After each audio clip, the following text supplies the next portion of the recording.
there's 12 lessons that I believe sports taught me growing up. And I primarily played basketball as a kid. Like I said, I'm from Los Angeles originally, but when I started high school, my mom moved me to West Covina.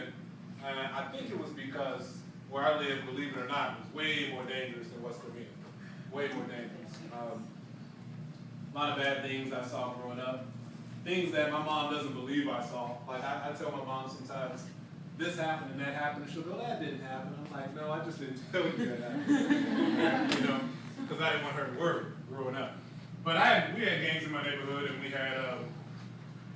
had kind of a mentality where I grew up that, you know, you kind of figure out how to survive, and you kind of do what the next man is doing, but you try to do it better than him. And so in my neighborhood, a lot of people had nice cars. And a lot of people drove those nice cars as kind of a symptom or a sign of success, you know, and many of them were making wrong decisions, and they were doing all kinds of things that you guys talked about earlier. But I realized at an early age that I really didn't want to be that way. I didn't want to, I was told that I had a mind that I could use to do other things. And I wasn't sure I believed it, because I didn't feel smart. And where I grew up, I don't know if you can relate to this, but in my neighborhood, it wasn't, like, you could be any number of things, but being smart, people didn't really, they kind of made fun of you if you were smart. You ever been made fun of because you were studying? I don't know if that's just me. Yeah, you get, okay. Schoolgirl, you know. And so, you know, I kind of got that treatment growing up. And so very early I realized that, man, I don't really understand. You know, my parents and my grandparents tell me that getting an education is a good thing, but the people around me didn't seem to think it was all that awesome. I had some run-ins with a couple of guys where I was just minding my own business, and guys were trying to take your money, or always, you know, trying to hassle you and jump you and jack you and pull knives and stuff on you. And, you know, you see these things and you do kind of start to wonder, man, is there really a different way to live? You know, I'm kind of surrounded by these barriers, right, that we talked about earlier. I'm surrounded by these barriers. Everybody's barriers are different, by the way. They don't necessarily have to be the same as mine. But I knew that these barriers were real, but I didn't know if I could overcome them. And as I got older and we moved out to West Covina, I thought, here's my opportunity. For the first time in my life, I could walk to school without getting bothered by anyone. Because prior to that, in LA, I had to take 2 buses to school. I used to take the bus out of my neighborhood an hour and a half every day, because my mom didn't let me go to school in my neighborhood because it was too ridiculous. You know, it was too dangerous. So I would before the sun came up, I would take what's the Metro now, but back in the day it was called the RTD. All right, and we used to take that bus to the school bus stop. But a lot could happen in between there, and for 5 years, from 4th grade to 8th grade, 4th grade, 5th, 6th, 7th, and 8th, I took the bus the long way. It would be like going to school from here to I don't know. You guys know where Riverside is? Yeah. It'd be like catching a bus to Riverside every day to go to school from here. That's what I did growing up. I did that for 5 years, and it probably saved my life. But when we moved out here, it was a lot easier. You know, I lived maybe not even a real mile from West Vista High School. I could walk. I mean, one day I sprained my ankle in a basketball game, and I took crutches to school. You know, that's how close I lived. And I was sweating when I got to school. So, hey, I got there. You know, I was like, hey, what's up? Like 30 minutes late. That's good. I'm good. You know, I'm here. So, but I look back over my life a lot of years later, and I realized, man, through basketball and growing up in the hood and all of that stuff, you know, all of the things that we hear talked about all the time, I was like, I think I learned a little bit about wisdom. I learned how to make decisions based on knowledge, based on courageousness. I wasn't always courageous. You know, sometimes I did stupid things. I wasn't always smart. I wasn't always dedicated. But at least I learned that you got to have these things in order to be successful.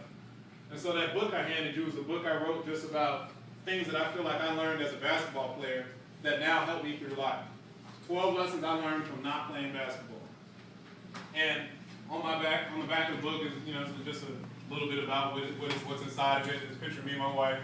And these 12 things right here, I want to encourage you guys to take this somewhere and put it where you can see it every day. Maybe it goes in your binder. Maybe it goes in your room, on your mirror. in your backpack. But don't just ball it up and throw it away. If you even want to, you can fold it up and put it inside of your book. But I want you to read this book this year. There's a workbook that goes with it, and I'm going to give your coach the workbook so she can photocopy it for you, because it's just cheaper to produce it that way.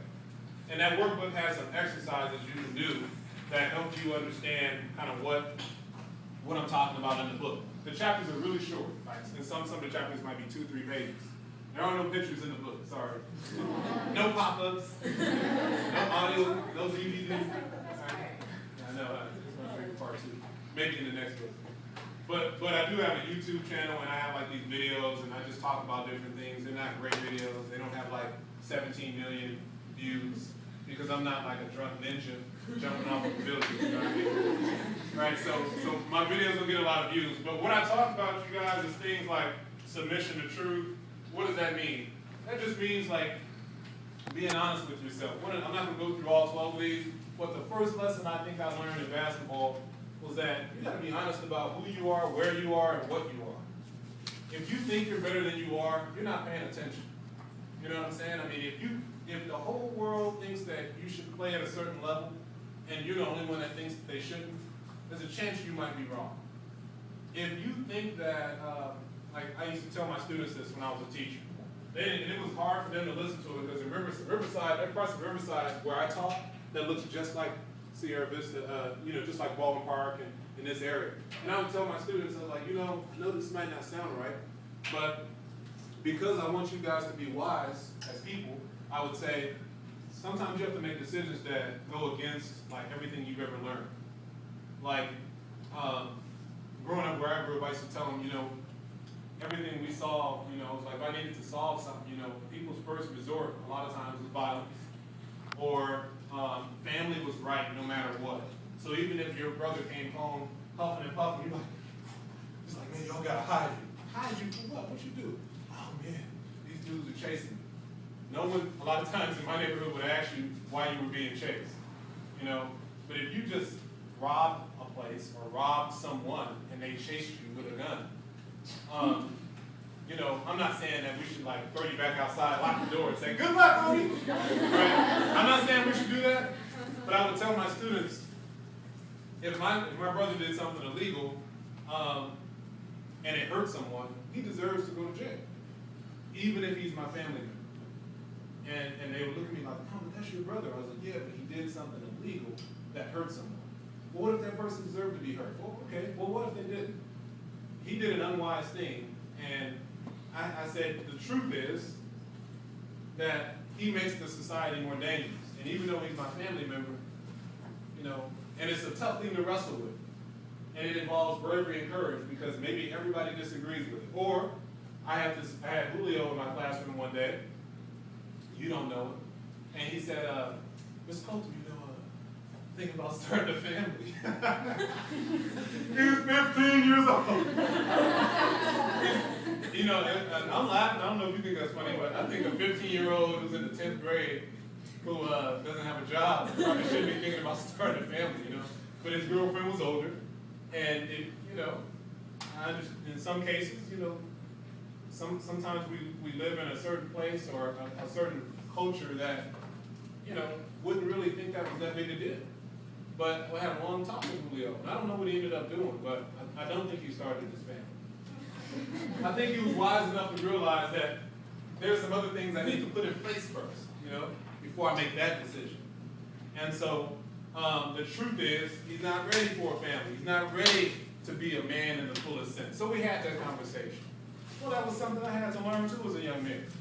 Things I thought I was ready for that I wasn't. So 12 lessons of character, and the sixth man that comes off the bench in basketball, right, is your first, it's like the best player that comes off the bench, right?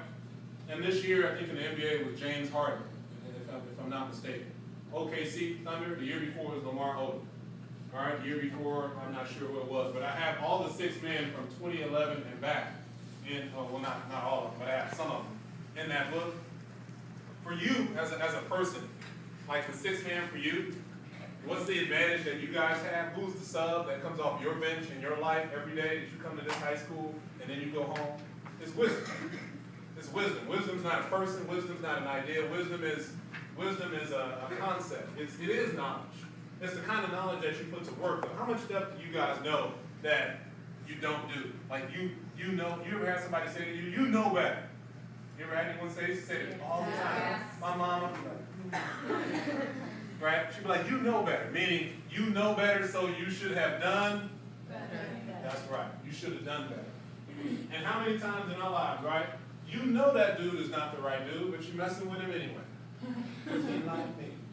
He liked me better than he liked her, right? At least I think that's what's going on. He likes me today, good enough. OMG, you know what I'm saying? Right? All on Instagram and stuff. Right? And so, even though we know better, oftentimes we don't execute the wisdom part. We don't play our sixth man because we're not courageous enough to do it. Why? Because maybe we don't feel good about ourselves. Let's be honest. Sometimes we don't feel good about ourselves. That's the truth. Maybe submission to truth is that, man, I don't have a good self-image. And sometimes we're not paying attention, so that when that guy starts paying us attention, even though we know better, this kind of starts to disappear, right? And so, if we've never had a bad experience, see, sometimes it helps to have this, right? Because if we've already been played before, we're like, we have the knowledge part, and that's working for us, all right? Wonderful. But we know that that's not enough, so if that guy starts to pay us attention, we have the knowledge part, and we have this too, now we start going, well, I know he's bad news, but I still like him. But wait a minute, this happened to me before, and I'm not falling for it again. All right, it's like when somebody in basketball finds every time you close out on them, they shot fake you, take a dribble and pull up, and that girl hits that shot twice. Well, the third time, you should be wising up. You should be starting to figure out what her tendencies are, what her patterns are. And in the same way, your knowledge plus your experience kind of starts to equal a different kind of smart. A smart that comes from knowing what you're doing when you're doing it. Always in the moment, knowing what's happening. Why am I angry that my coach isn't playing me as much as I want to play? Why am I angry? Why am I jealous of my teammate? Well, shoot, if you have knowledge, then you know that if you're being honest, that player might have a skill you don't have. Or your knowledge and your experience might be that we're equal, me and that other player. That's my knowledge. But my experience is that I always get this attitude problem, and I don't know how to stand down. Standing down means that you understand that there's an authority figure, and when they say something, you shut up and listen. And you kind of learn that, oh man, I know me. Oh man, I need to. That's how I do all the time. I always start talking when I should be listening. As we learn about ourselves and we start to live from that place of knowledge plus experience, then we become smarter. So that's why I wrote the book. And that's why I do Six Man, because I believe that's the advantage. If you can take your experience, ladies, and start to live from that experience and understand who you are, you gotta understand where you came from. I'm proud of where I came from. I'm glad I'm from there and not still there, though, to be honest with you.